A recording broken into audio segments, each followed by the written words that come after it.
Seth Godin. Poke the box. When was the last time you did something for the first time?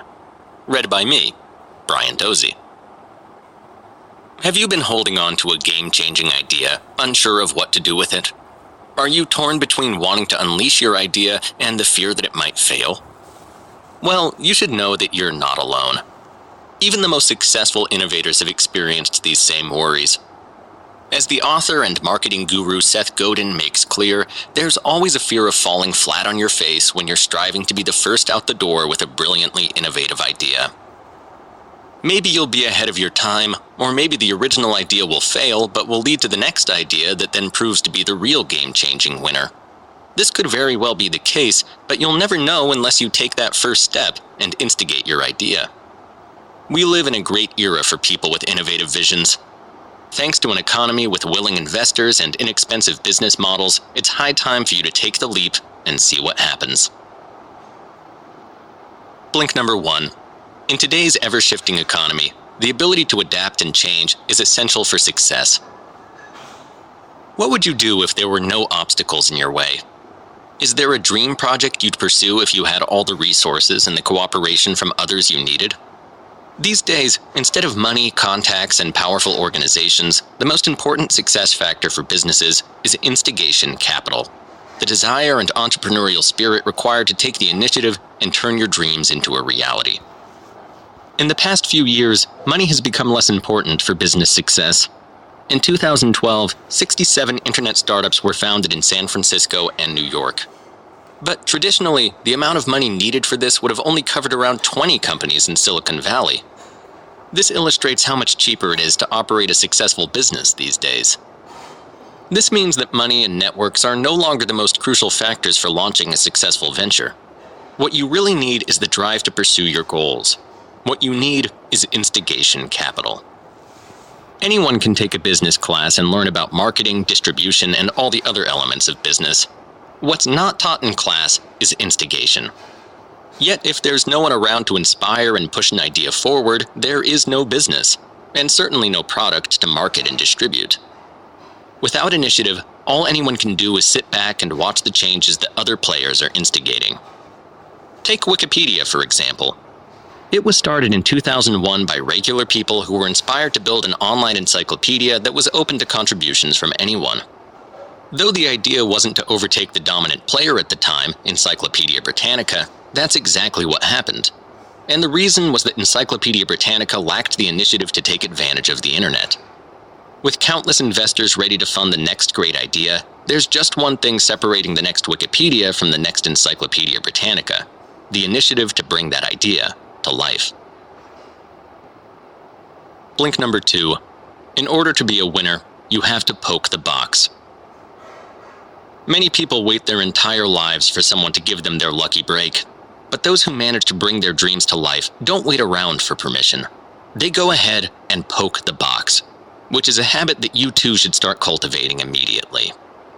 Poking the box is something curious people do, metaphorically speaking, as part of the innovative process. The term derives from a box-shaped toy the author's uncle created for his cousin. Poking the various switches and controls on the box resulted in different combinations of lights and sounds. Take computer programming, for example. If you want to be a successful programmer, you're not going to get there by following someone else's code step by step. This isn't how new software comes into being. Instead, innovative programmers poke the box by trying something new, seeing what happens, and proceeding accordingly through the process of trial and error. And your idea doesn't need to be world-changing. It could be something as simple as finding a better way to deal with angry customers and teaching it to others. But just taking the first step isn't enough. Those who find success are the ones with both passion and patience. Take Annie Duke, the former World Series poker champion who turned her first game into a $4 million career. At first, Duke was broke and just trying to pay her bills, but she decided to give the box that all-important first poke by going to her first poker game. That initiative paid off with $2,000 in winnings, but she didn't stop there. Duke kept poking the box, eager to make a living by studying the game, testing strategies, failing, and trying different methods until she was at champion level. She could have walked away at any number of stages, but by putting in the effort to master her craft, she became one of the best players on the planet. You might be thinking that this is easier said than done. Well, in the next blink, we'll look at what you can do to overcome your fear of taking the initiative. Blink number 3. Failure is a necessary part of success. You might have noticed an important part of Annie Duke's success in the last blink: failure. This simple word can easily send shivers up people's spines. Many of us are so afraid of failure that we let it keep us from ever taking the initiative. But failure doesn't have to be scary. After all, anyone who's found success will tell you that failure is a natural part of the process of achieving your goals. Sometimes when you poke the box pokes back, and you hit a roadblock. However, once you recognize this as a natural part of the evolution of your project, you'll find that success pretty much takes care of itself. For example, there's a Canadian indie rock band by the name of Hollerado that has recently attained fame. But they weren't an overnight success. It took 4 years of relentless and creative dedication for them to break through. One of the initial challenges was finding gigs in the United States. Time and time again, American venues gave them the cold shoulder. But the band was undeterred. They started taking risks like showing up at a venue and telling a tall story about a nearby gig canceling on them, and then asking if they could possibly play a small set before returning home. It never hurts to try one's luck, and in this case it actually often worked. In fact, they were eventually given the opportunity to tour in China. After a 3-week tour, they recorded a song in Mandarin and self-released it on the internet, which enabled them to return for another tour 6 months later. Being in a rock band isn't a guaranteed recipe for success, but whatever challenges Hollerado has encountered, they've succeeded by coming up with outside-the-box solutions that have kept them going and doing what they love most, which is playing music for people. Of course, it's natural to fear failure, but the first step in overcoming it is to identify it. The author was once trying to teach a fearful and resistant child how to ride a bike. The boy had plenty of excuses about why he didn't want to get on the bike. He didn't have anywhere he wanted to bike to, and none of his friends rode bikes. But the author could tell that the real reason was a fear of falling. This is the same for everyone. To learn how to ride a bike, you have to accept that you'll fall a couple of times. Once you recognize this fear and understand that it's part of the process, you can stop making excuses, start moving past the fear, and take the initiative. Remember, it's better to have tried and failed than to have never tried at all. Blink number 4. Success requires determination and consistent innovation. If you can get past the fear of making that first leap into the unknown and starting your dream project, you'll have gotten past the hardest part. But that doesn't mean there aren't still many hurdles to clear before you get to realize your dream and reap the rewards. The next challenge is finishing what you started. The journey from instigation to completion of a project is a lot like walking from your front door to another city hundreds of miles away. It's entirely possible to do this, but every step of the way you might well question your motives and decide to quit. So now's the time to prove your mettle and keep moving forward even when quitting is the much easier option. This can be the case even when you're not trying to bring some grand dream project to life.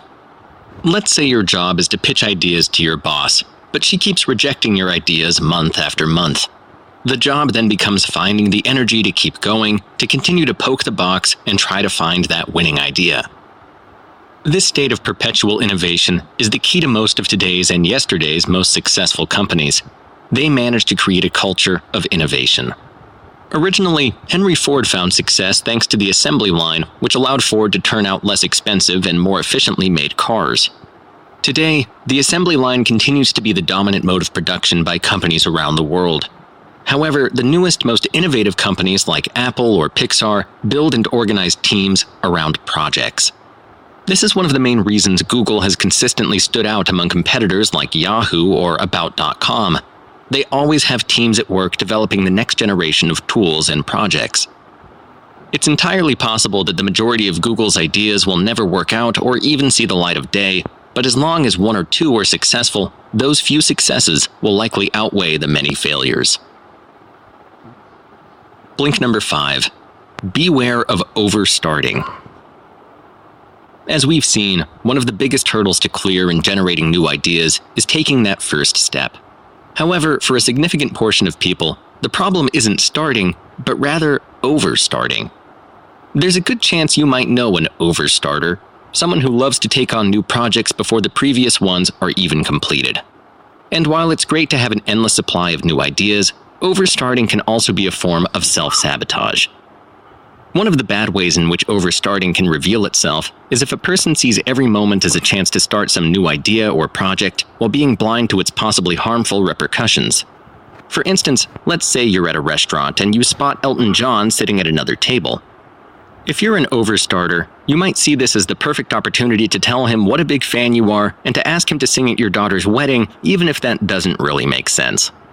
This kind of spontaneous behavior can easily end up ruining what could have actually been a great collaboration with the singer if you had a well-prepared idea and a professional pitch. Instead, you likely came off as rude, intrusive, and unrealistic, sabotaging any chance of a future partnership. Propositioning everyone in their contact list, no matter how inappropriate it might be, is just one of the overstarter's bad habits. But there are effective ways to rein in your overstarting urges, such as being well-prepared and understanding that poking the box requires a full commitment. When you're initiating something, you need to commit to devoting the time and effort required to see it through to the end. A while ago, the author was giving a full-day seminar in Los Angeles, and before it started, he got an email from a stranger who wanted to set up a half-hour meeting backstage. The stranger's email revealed a total lack of preparation that practically guaranteed that his projects were likely to fail.